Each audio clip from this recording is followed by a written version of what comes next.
Present by Al Misbah Islamic Education. Like, share and subscribe. दूसरी हदीस जामिउल बयान में है कि मोमिन जब कब्र से निकलेगा तो एक हसीन और खुशबूदार सूरत उसका इस्तकबाल करेगी। सुभान अल्लाह। तब एक हसीन और खूबसूरत चेहरा उसका इस्तकबाल करेगा, उसे खुशामदीद कहेगा, जिसको आप कहते हैं वेलकम, उसको खुशामदीद कहेगा और मोमिन से कहेगा क्या तू मुझे पहचानता है।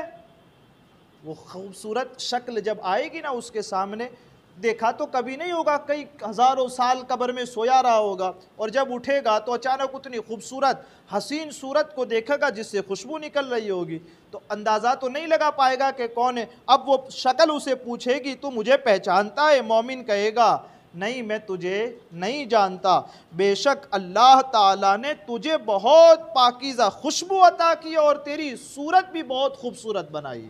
वो मोमिन उसको जवाब में कहेगा, अब वो सूरत उसको जवाब में कहेगी तू भी दुनिया में इतना ही खूबसूरत था, अब तू मुझे नहीं जानता तो जान ले मैं कुछ और नहीं बल्कि तेरी नेकियां हूँ, तेरी अच्छाइयाँ हूँ। जो तू दुनिया में करता था उन नेकियों को अल्लाह ने जमा करके एक बेहतरीन सूरत अता फरमा दी।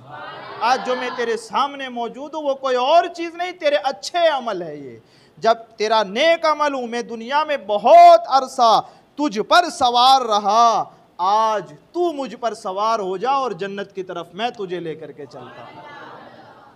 तो आज नेकियों से जो भागते हैं, आज जिन्हें नमाज के लिए कहा जाए तो कहते हैं जाइए आप, हम आते हैं, आप पढ़ाइए हम देखते हैं, का वो कल आएंगे तब उन्हें पता चलेगा कि वो कौन सा सोना अपने हाथ से खो करके आए हैं।